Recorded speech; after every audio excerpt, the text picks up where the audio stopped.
Hes kohalt, tats halal. Good afternoon, everyone. Very happy to be here in Yakima country, working on this emerging Native American and Indigenous Studies program. It's a wonderful opportunity, I think, to have a hand in shaping the way Native American and Indigenous Studies ought to be, and that is firmly rooted within an Indigenous community. I was driving to Heritage last night. It was approaching sunset, and I was just struck by the beauty of this place, the rolling hills, Mount Adams.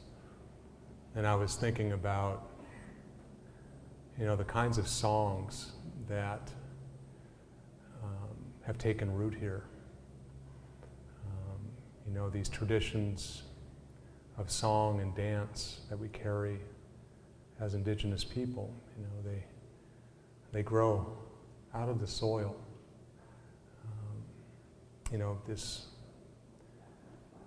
importance of place from which these things grow, these ceremonies, these traditions. And also thinking about the extent to which we as individuals grow roots in a certain place.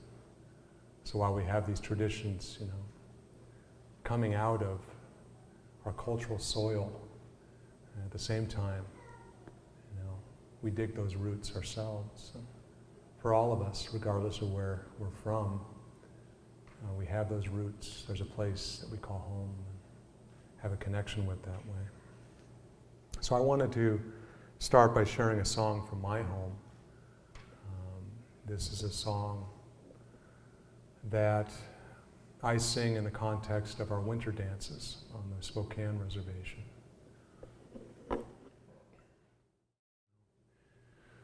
These are songs that unite us as a community, and they heal our people.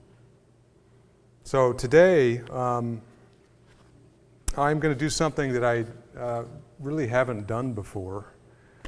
I've been singing for about 25 years in different contexts. As Winona mentioned, I've been trained in the vocal tradition of northern India. I've been doing that about 19 years, and throughout that time I've continued to sing songs in traditional Native American ceremonies. And only recently have I begun to think about how these two things might be related. And this in turn relates to the scope of this Indigenous Studies program. And I'll talk more about that in a moment. But while we're focusing on local connections with indigeneity, we're also talking about being aware of the common issues and struggles that we find in Indigenous communities throughout the world. So I'm going to explore this relationship between two traditions here in honor of this place I'm in today. I'm going to be focusing on the Washat. And I do want to say from the outset that I'll be doing that in a very surface way, because there are things there that I have no business sharing. So I'm going to bring that into my talk today, while also making those connections to India in terms of both spirituality and sovereignty.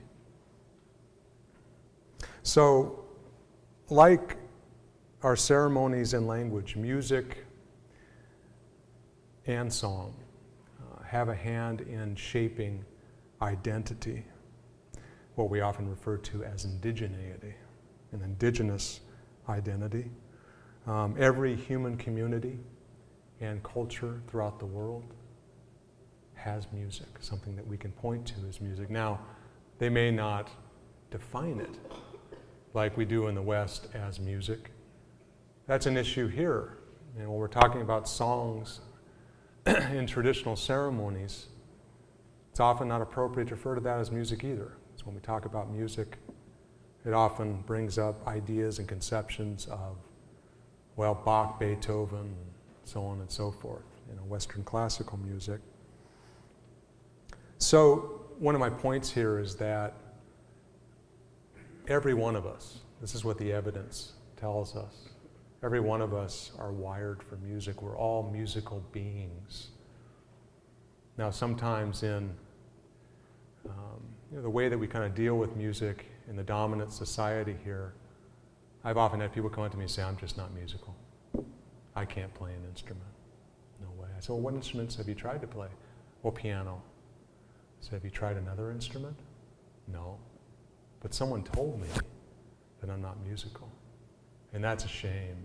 That's a real shame, because we are all musical. In fact, I would go so far as to say that music is necessary for human survival, that we cannot live without it. It'd be a cruel scientific experiment, but that's the beauty of embracing indigenous ways of knowing. We don't need to bother with science. So, it's also not limited to human beings. Now, we've all heard birdsong. I was hearing some yesterday. Some beautiful birdsong here. The Kaluli people of Papua New Guinea already know this. The birds singing those songs are their ancestors. And it's a very powerful idea. Recently, this is having to do with science catching up to where we are as Native and Indigenous peoples in terms of our knowledge. There was an MIT study recently that links birdsong to the origins of human language, suggesting that we learn how to talk from emulating birds. So I'm going to read today from my book, Songs of Power and Prayer in the Columbia Plateau, because the focus here is on the development of a community-centered Indigenous Studies program in Yakima country. Like I said, there's going to be this local emphasis in my talk today. So let's get going here. So I'm going to start by talking a bit about indigeneity.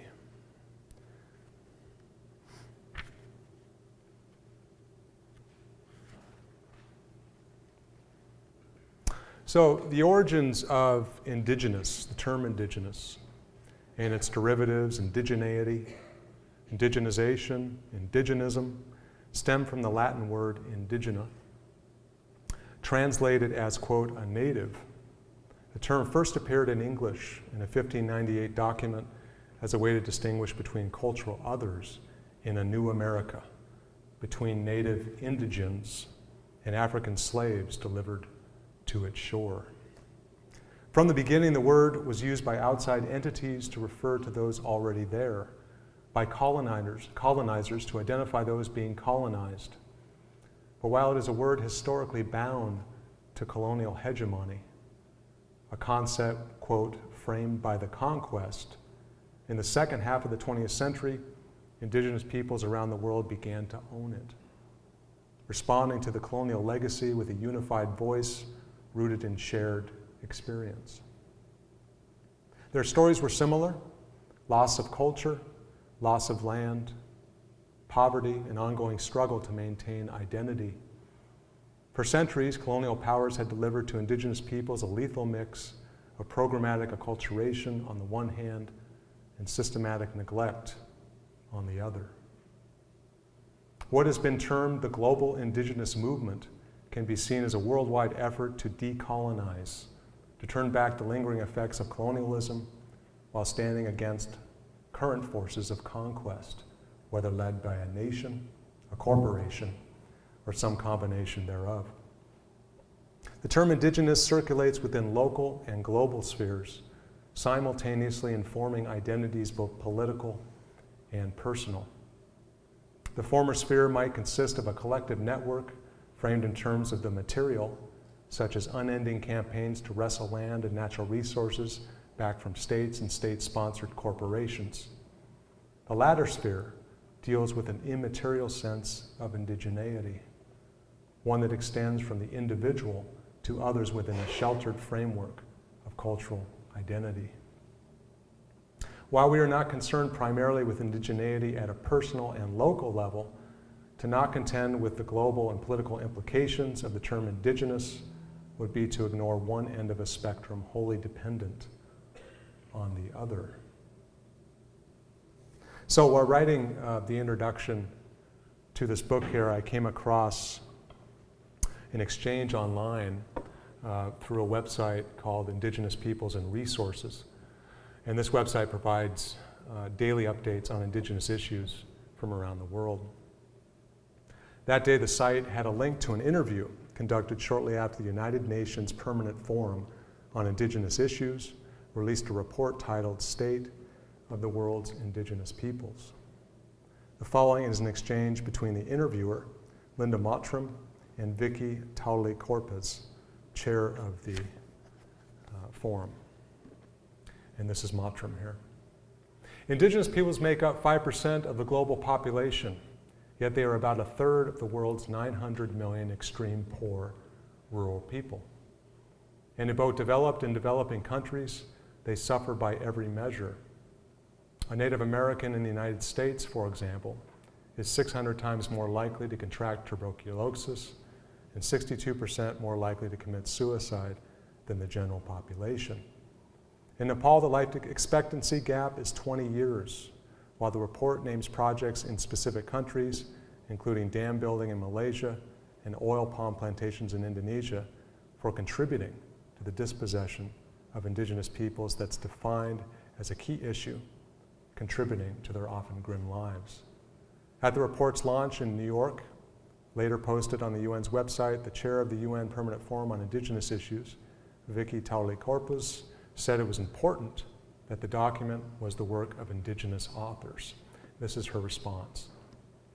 This is the first time that we would say people are not writing about us.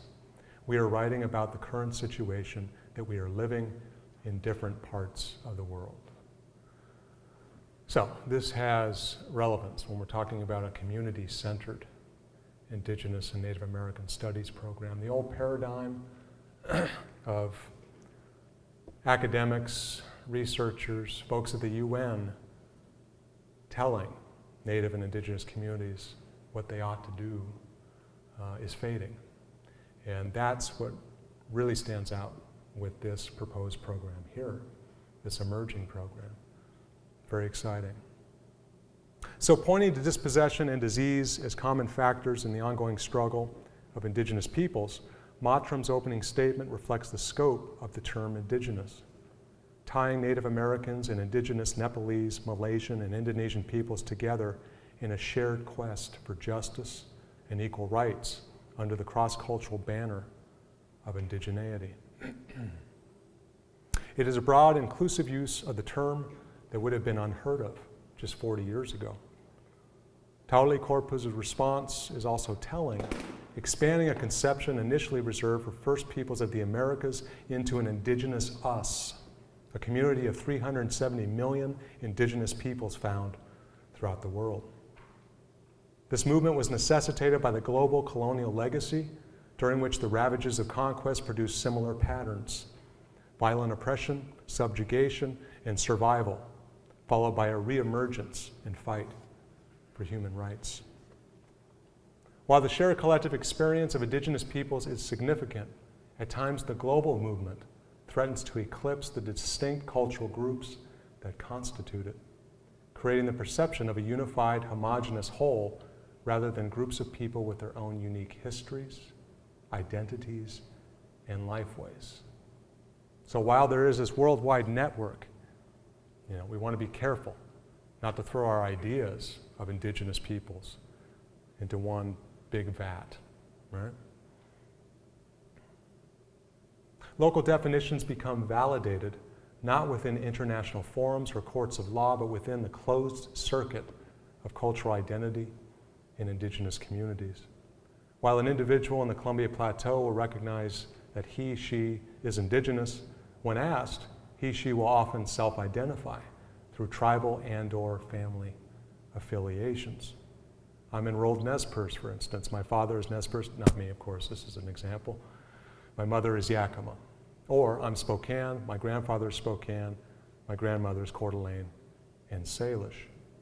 Native identity in the plateau and elsewhere is localized, reflecting shared identities of those in one's family and community. Tracing family lineage pulls ancestral connections into the present, where individuals are living embodiments of the past. Indigeneity remains a distant concept, one that is of little consequence in this localized day-to-day reality of being. One sense of indigeneity is centered within the self, just as each individual is situated within a particular indigenous community. That community, in turn, is situated within the broader global community, consisting of a network of peoples brought together by mirrored histories and contemporary struggles.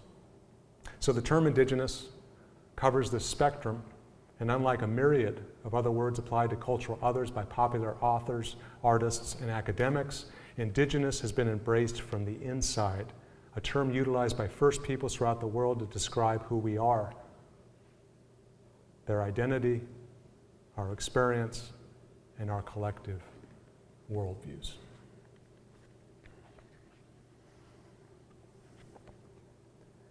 So I'm going to move now to a section on song.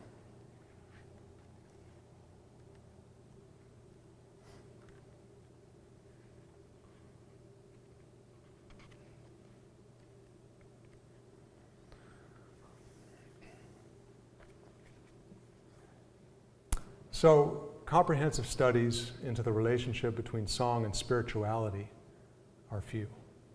There hasn't been much work done in this area.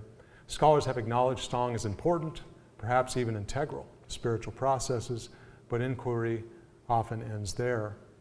While participating in the ghost dance, I encountered a very direct way the use of song as a catalyst for spiritual power, experiencing a phenomenon that for millennia has been central to the spiritual lives of Native people.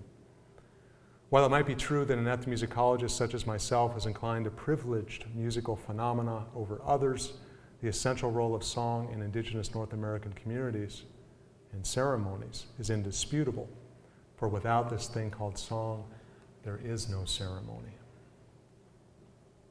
As far back as 1965, Alan Merriam, one of the founders of the field of ethnomusicology, recognized the necessity of song within the ceremonial sphere, as well as a need for more substantive inquiry into its relationship to spiritual praxis, a need that remains largely unfulfilled. Speaking to the phenomena of song acquisition in the vision quest, he says, quote, "The acquisition of song in these contacts with the supernatural, particularly in connection with the vision quest, has often been commented upon, but its importance to the total experience has not received the stress it deserves. In many respects, song is the central concern in the quest. It is through the conferring of the song or songs that the experience is made meaningful and that the powers conferred by the guardian spirit are made operative." Merriam's thoughts on song as the primary catalyst for the manifestation of spiritual power highlight a phenomena that is a critical component of indigenous ceremonies throughout North America and throughout the world. And so, getting back to what we're going to explore today, we're going to explore some of those connections that can be made, things we can look at as parallels from two different parts of the world.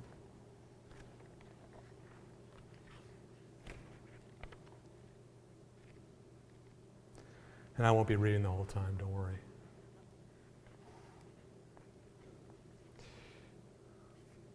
All right, so I'm going to move now to the connections in this process of song transmission from the spirit realm to the human being. And this gets into more cross-cultural territory here.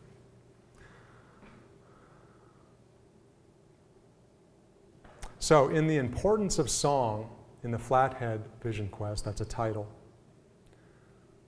Alan Merriam sought to contend with a critical oversight But while he made an effort to place song in its rightful place within the, quote, total experience, he very quickly walked into a pitfall common in musical studies within the broader context of spiritual experience, embracing an outside perspective in conflict with native ways of knowing. Now, Alan Merriam was a trained anthropologist who became an ethnomusicologist. And these kinds of outside perspectives have dominated in the literature. And we go to learn something. It might be about our people, our native people. And we reference these books. Oftentimes they come from that distinctly outside perspective. And again, this is what is so important about this particular program and what's happening here.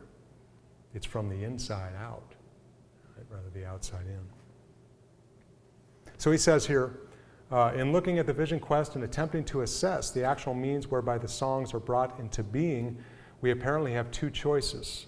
First, we can assume that songs do come to the suppliant in a flash of the supernatural or other inspiration, and that the process is therefore practically instantaneous. The second and more likely possibility is that the weakened condition of the petitioner, in the case of the formal quest, and the general conditions of expectation of this type of meeting with the supernatural in less formal situations make the experience, quote, real to the individual, but at the same time, quote, force him to be prepared to create songs.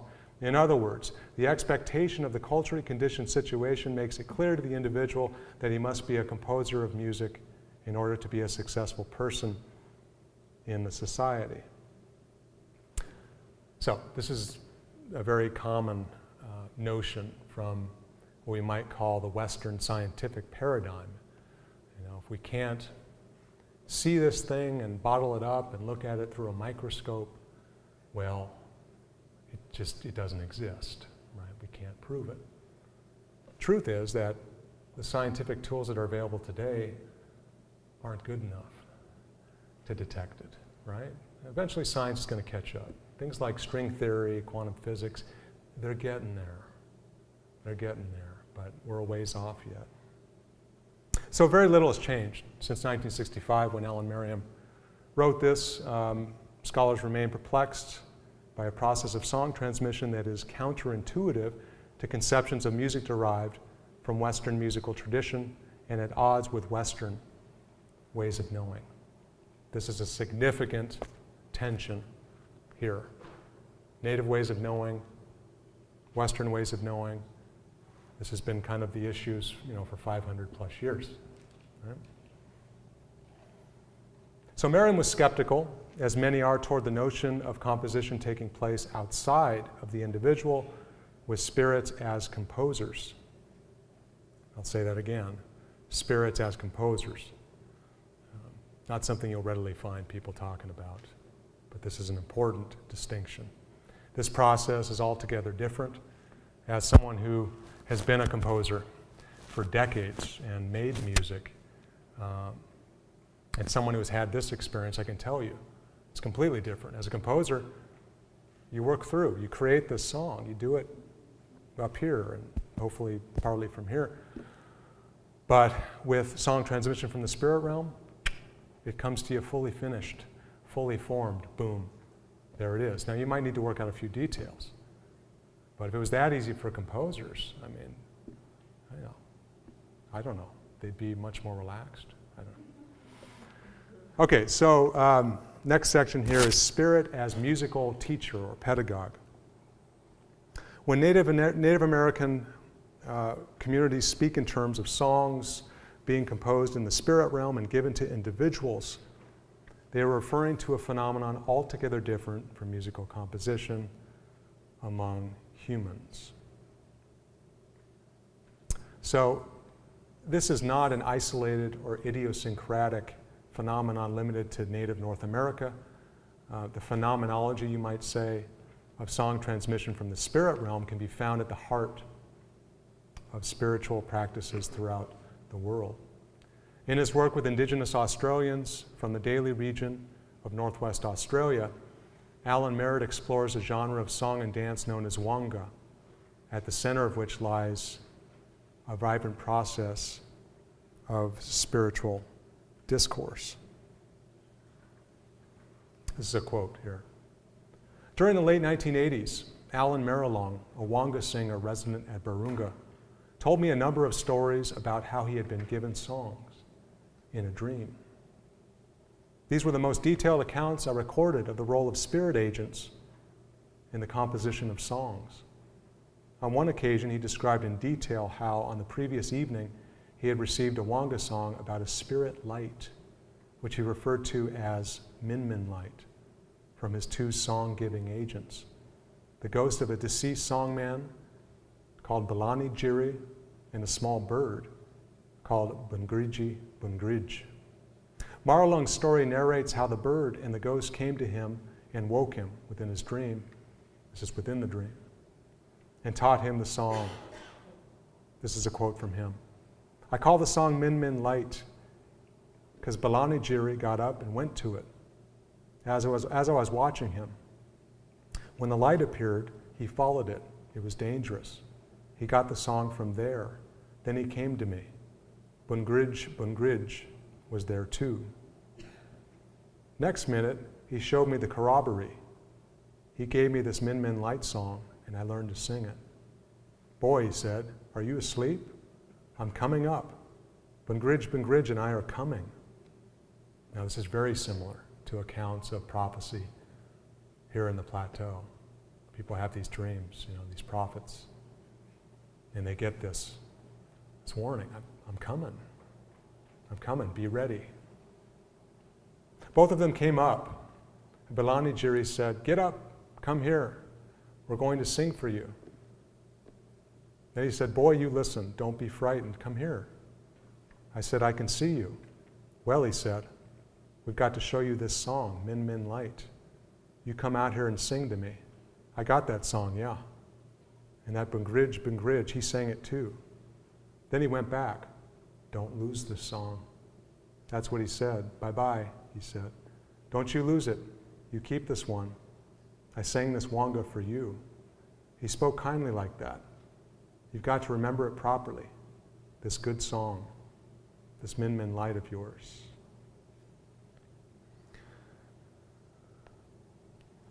All right, so I wanted to play one of these Wanga songs for you.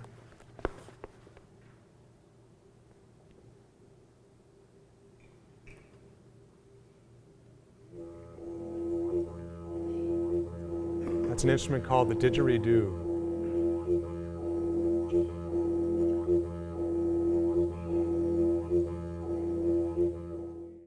So, to create that sound, the individual is blowing into that hollowed out branch and doing different things with their mouth to create the variance in sound. You heard the sticks, similar to the sticks I was using, that we use up in Spokane country. They refer to those as corroboree. And when those are playing a regular pattern like that, that signals the dancers, and that's when the dance is happening. That's another aspect of this, talking about song and music in ceremonies in isolation is a bit like talking about your right foot without your left. These things go hand in hand. And really nice image today in our discussions. I heard dance being referred to such a way as to say that we pray with our feet, which is the same thing we do with our songs. And that's what happens here with Wanga. So take note of the didgeridoo, because I'm going to come back to that near the end here. Okay, moving on to the Washat here. In addition to the term seven drum, the term Washat, literally translated as dance, has become one of the preferred terms for longhouse ceremonies throughout the Columbia Plateau. Less common are terms that refer to ceremony as a whole, which vary among different Sahaptin-speaking groups. We have the Wanapum term Washani versus the Nez Perce term Walaxat. In practice, the Washat among the Yakima, Nez Perce, Umatilla, Wanapum, and other plateau tribes can be described as a network of shared ceremonies, each with distinct qualities. While they may appear very similar on the surface, differences can be found, particularly in the treatment of songs. While many songs are shared, some are associated exclusively with one group or another. Singing style may also vary between groups in terms of tempo, vocal timbre, and dynamics. When I'm talking about vocal timbre, I'm talking about, it's kind of like, if you want to compare it to tissue versus sandpaper. Very different texture, right? Don't want to get confused about what you got there. That could lead to bad things. So we have these different textures. Same can happen with the voice, right? La, this is opposed to oh. It's got a very different sound to it, different timbre, okay? So while the longhouses differ in size and design, their orientation is the same. The longhouse, as the term implies, is a long rectangular structure that encompasses the 4 cardinal directions. Situated in the west, the drummers face an opening in the east, singing songs to the direction from which the new day begins. The men gather to the left of the drummers in the north, the women assemble in the south. Now I should say, this is the way it was done in the Nez Perce longhouses that I've been to. Not necessarily the way it's done here. The center of the longhouse, the sacred floor, represents another direction altogether, serving as an entryway to the realm of spirit during the ceremony. As a whole, the Washat honors the cycles of existence. The numbers 3, 7, and 12 are significant, associated with the cycles such as the 7-day week and the 12 moons of the lunar year. The number 3 represents the heart, body, and the life, encompassing the realm of the existential. It is multi-layered, and like multiple cycles of existence, it operates on many levels simultaneously. Songs are typically sung in sets of 12 or 7. So the handbell player and the dancers maintain a special relationship. The bell signals the dance and follows it throughout in lockstep with the dancers. It continues as the dancers dance around the perimeter of the sacred floor. Men and women to the north and south of the sacred floor dance as well, in a movement sometimes referred to as standing dancing.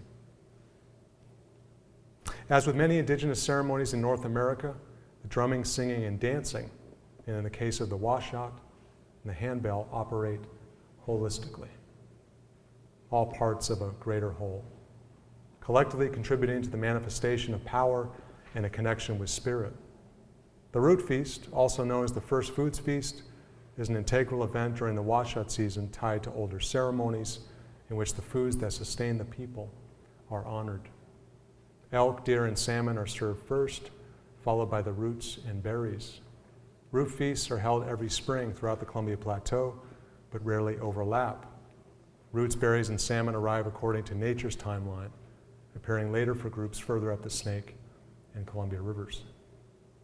While the feast serves to give thanks for foods of the previous year, it marks the beginning of a new food gathering season, when traditionally the women dig roots and the men hunt and fish. Food secured during the previous season cannot be consumed.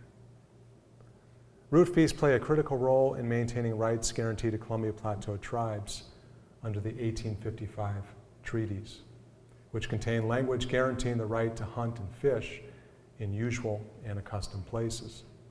By upholding tradition, Plateau groups assert their treaty rights, strengthening sovereignty while maintaining a level of control over ancestral lands, both within and beyond reservation boundaries, ensuring that the Washat and the natural resources it honors will be available to future generations.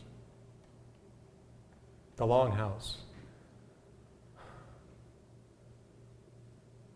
for all intents and purposes, is a more important site of knowledge, place of knowledge, than your classrooms. I would argue even this library here. Now, I'm a trained academic. You've got the PhD and all that. So I've utilized plenty of libraries. A lot to offer. I don't want to, not bagging on books here. But we can often lose sight of the fact that these longhouses, whether we're talking about a winter dance or a Washat, are critical sites for the passing down of knowledge, right? The way it's been done for millennia. Simply holding a Washat can be considered an act of resistance following 200 years of colonial repression. Dancing within a longhouse spins a unifying thread, tying the people together while songs give voice to their collective sovereignty, calling on spirits for continued strength and sustenance.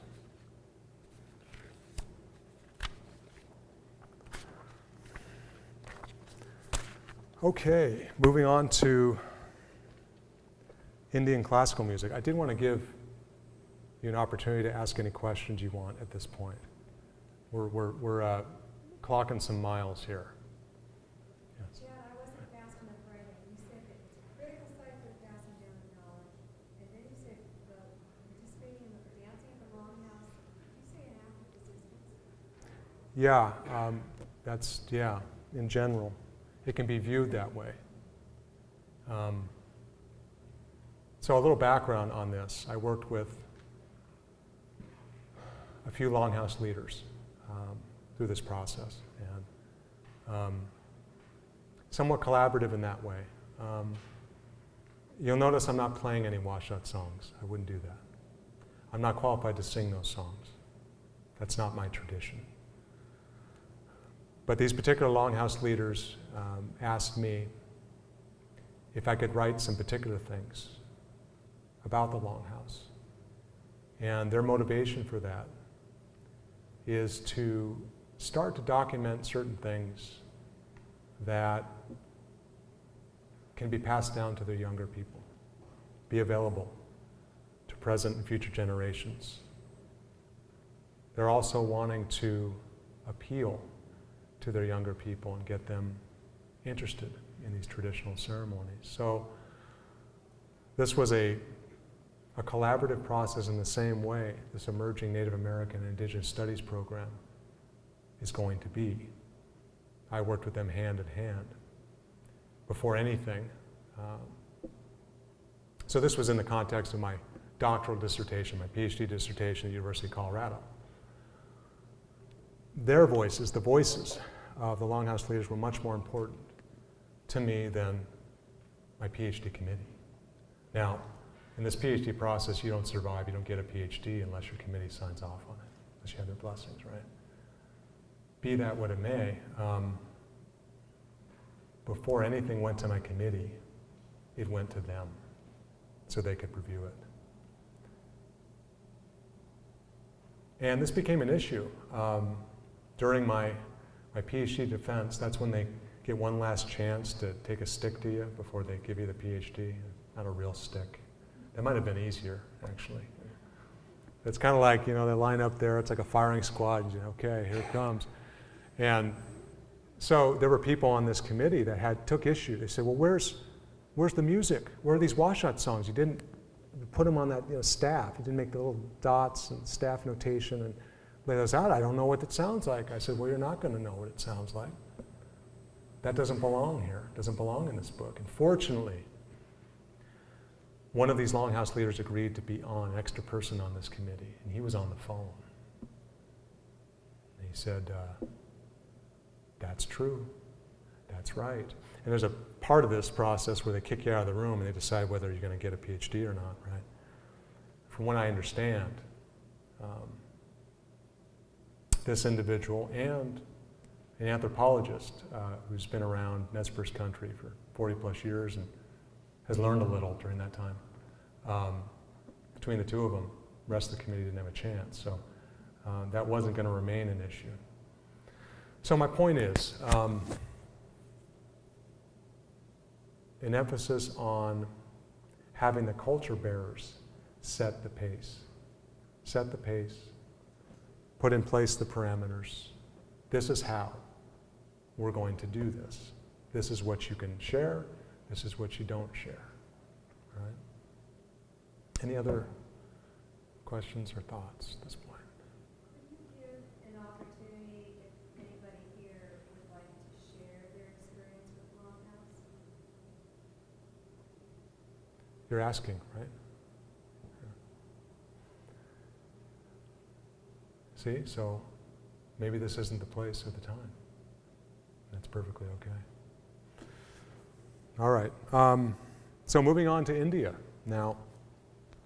So in terms of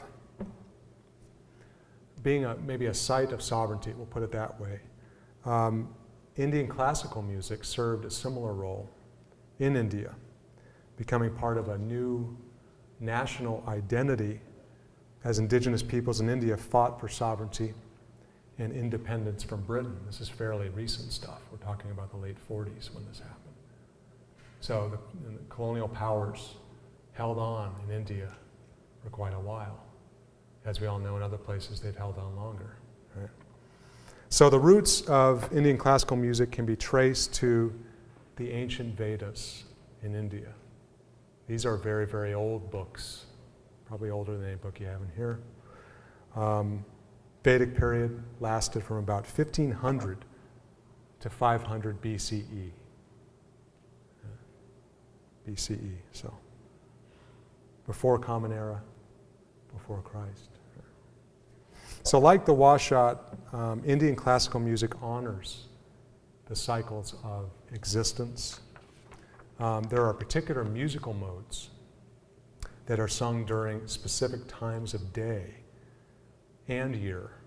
We're talking about rainy season modes, musical modes. Now, musical mode is basically a collection of notes.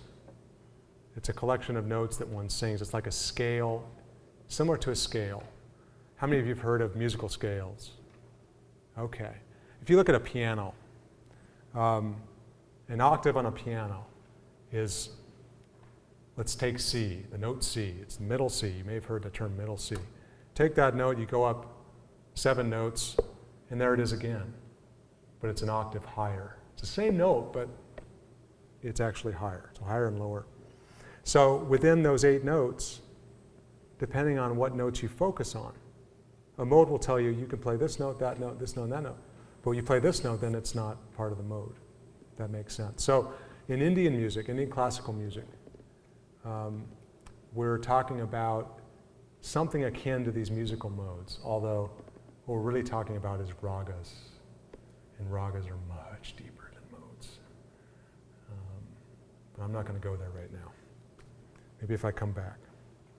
So within these modes, these musical modes, they're designed to evoke certain moods in the listener, specific moods in the listener. I mentioned the rainy season. The rainy season modes sound like rain. But they go beyond being just metaphors for times of day. So if we're talking about early morning, it's like today. Right now feels a whole lot different than it did when you got up and you looked out the window, right? It feels and looks a lot different than it will when you head home. For some of you, that'll be very late because students are here all the time. Right? Professors are here all the time.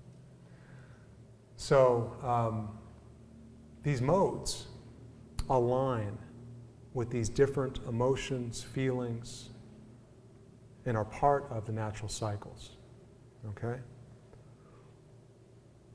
So I'm going to demonstrate a little bit. Before I do that, though, I got this electronic gadget here called an iPad. And this does not represent a shift in tradition. The reason I didn't bring my stringed instrument called a tambura is because the airline would have ruined it. I was lucky enough to get it back from India, on a plane, which is enormously stressful. Bit of a story there. I won't go into all of it, but what happened to our domestic flight experience? I mean, when you go international, it's like, oh yeah, that's how it used to be. They actually smile at you and they mean it. They give you stuff, like good food. They don't just throw peanuts at you and shut up, So with my tambura, it's a big deal. I'll just tell you that. So I'm with my teacher, my guru, who I've been with for 19 years. He's the one that's taught me this music, how to sing it. I'm at his house, and he knows I want to, go back with the tambura, the stringed instrument. Gets on the phone, and then 2 days later, an older man shows up at the door. I'm guessing he was in his 80s. And he's got an entourage behind him. He's got 4 or 5 young men standing there. And he's got the instrument. And I was elated. I said, do you want me to carry this? He said, don't touch it. Oh, okay. So we go in, and we sit down on the floor. Normally this music is performed while sitting on the floor. And he hands me the instrument. Speaks to my guru in Kannada, which I don't know. It's a language I don't know. My guru translates and says, you need to tune it. And I realized at that moment I was auditioning to grab this instrument. Didn't matter that I had the money. I had to earn it in a different way, right? So I tuned it, and then he asked me to sing. I sang for maybe 30 seconds, and he stopped. I thought, oh boy, I just lost my tambura. I didn't pass the audition. Turns out I did. It was good enough, I guess. And so gave me the instrument. I got to figure out how to get this thing home. So I had someone make a wooden box for me. They did that. But I got to the airport, and the airline said, what's that? I saw it's a string instrument. She said, well, you know what? We got available seats. Just bring it on board. Amazing, right? Try that here at the United. See how far, you mind if what? Yeah, for $150. Yeah. So I had it next to me, all the way back to the United States. I touched down, then I had to go get all my stuff and switch planes, and the box came along with this, fortunately, but there was no way United was going to do a thing in that way. So had to put it under the plane. So I was sweating, like I think it was Minnesota, all the way back to Colorado. I was sweating this. It was under the plane in this box. And then it's one of those moments where it's coming out of the turnstile, right? It comes down, and the box just falls apart, opens up. Tambura starts rolling. I dive for the tambura. I grab it, put it in my arms. I take off the bag. It's a cotton bag, and it's fine.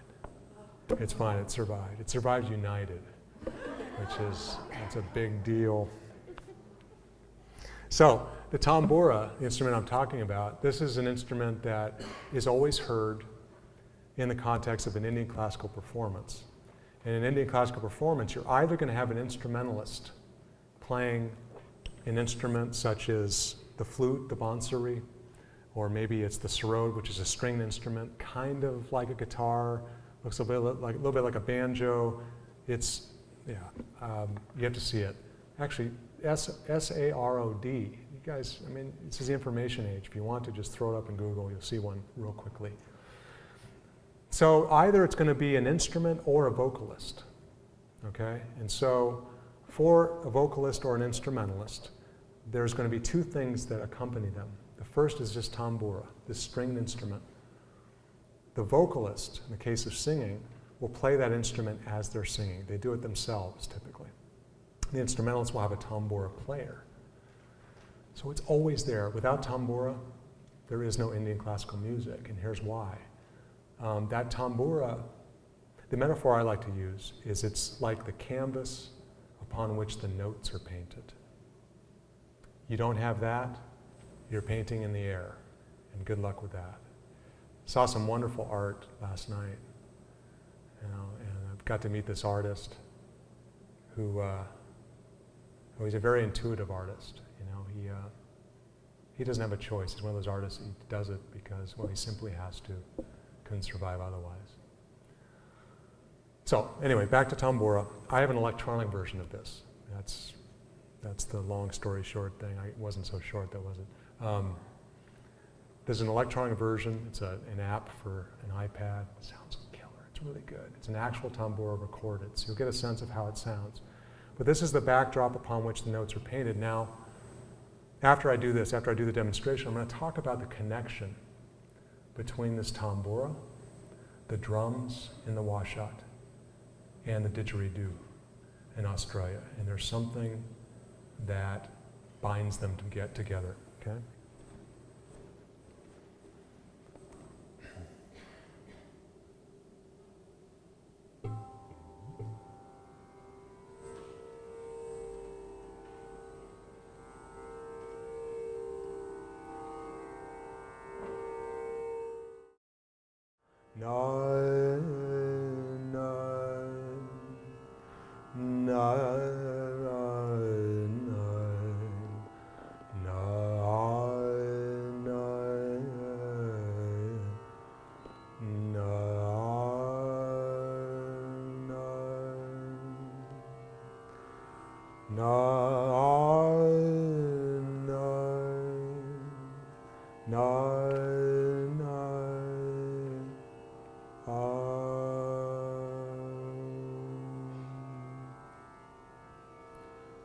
So what does that sound like?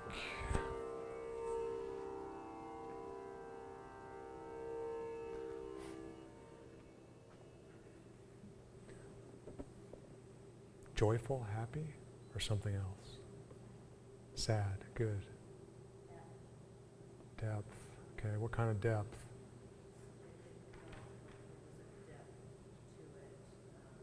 It's heavy. Heaviness. Okay. All right, good. Yeah.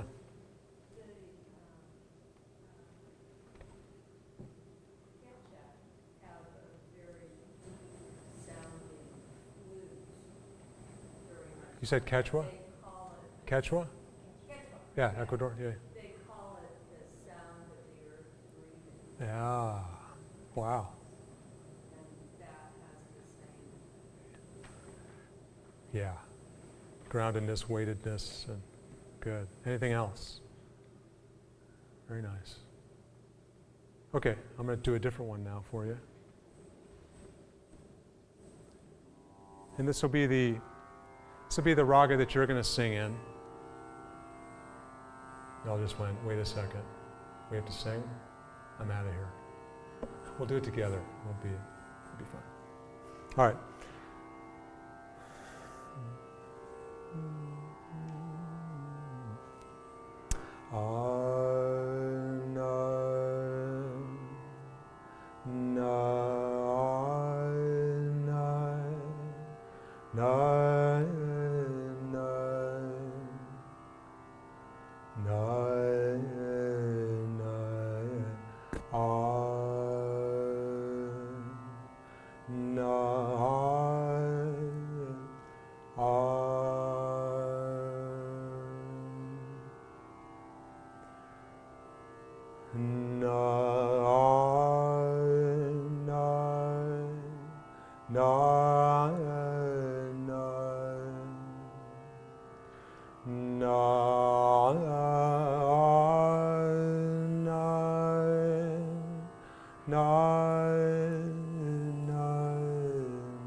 How's that one different?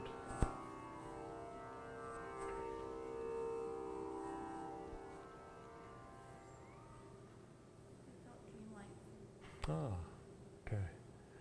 Heavy dream or light dream? Okay. Ah, yeah, well it's perceptive because we're talking about something in more of a major sounding mode. Yeah, good. What else? How did it sound different?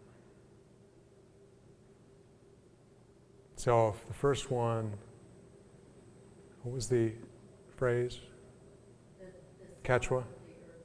Sound of the earth breathing. It's in the earth, it's grounded. It's a heavier quality. What about this? Lighter. Okay. All right, good. So you get a sense of how these ragas, these modes, are designed to evoke these feelings, right? These sensations, to really provide the essence of certain things, times of day, and so on and so forth. So the first raga, first mode, yeah.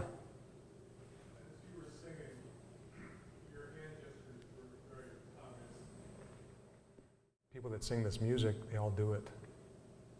But it's not something that's taught, it's not something you think about, but there's something about the movement of the phrases that, it makes you want to move in that way. And again, that's one of those connections between the music and the movement, or the dance. It's a dance of the hand in this case, but again, that integral connection between music and dance, I think. My hand, when I was first learning, it's interesting though, it tended to be a little too active, right? And my guru said, you sit on your hands. So I had to sit on my hands for a good year or so. Also part of it too, I think, was, they allow people to do that. It's expected you're going to do that once you've reached a certain level, right, as a musician, I think. So we didn't have a conversation about it beyond that, but that's my guess. So the first raga, it's called Bhairav, and it's a morning raga, okay, done in the morning, late morning. Second one is an earlier evening raga, done usually around 7 p.m. And you'll see it when we're not in either territory right now. I would never perform these at the wrong time. That's an absolute no-no. You got to do it at the right time. So I'd have to do an afternoon raga if I'm going to stick to that. But it's not a performance, it's a teaching thing. You do it whenever. So there's the concept in Eastern Indian thought, referred to as Nada Brahma. Nada Brahma. Nada, translated, means sound, Brahma, creator. But Nada Brahma goes further than that. We're not talking about the sound of the creator, we're talking about the sound of the universe. So at its most fundamental level, the universe is sound. Now this is one of the areas where science has a hope of catching up. It's true. We're talking about vibrations. String theory, that's what sound is, it's vibrations. So certain instruments and frequencies amplify these unheard but ever-present sounds. They're always there. You may not be able to hear them, but they're always there. Certain instruments amplify those unheard sounds, usually unheard sounds. When you have the drummers lined up in the longhouse or the Washat, they start playing those drums. They vibrate. You get that quality, a bit of that buzzing quality. The didgeridoo plays the same role for indigenous Australians. And then we have the tambura. It's like opening a window to that universal sound. And this is why, in terms of opening doors, these instruments are so key to making that connection with the spirit realm. They contribute to that. There's many ways, many things that come together. It is the dance, it's the songs, right? It's the drums, it's the didgeridoo, it's all of that. You want to sing a little bit? Yes. You sure? Yes. We have one taker. We're going to sing together. No one's going to be on the spot. It's going to be, well, it's one of those things. It's like I tell my students, you need to do this. Otherwise, you're going to wake up at like 3 in the morning. Oh my God, I could have done that. I didn't do it. You wake up in a cold sweat. Maybe not. But you might have regrets. And regrets aren't good. So I'm going to pass this around. This is the words to this song or bundish. So just follow me, I'll give you a hand motion. Here we go. Kalana pade, mori ali kalana pade, mori ali kalana pade. Mori ali kalana pade, Mori Ali Kalana.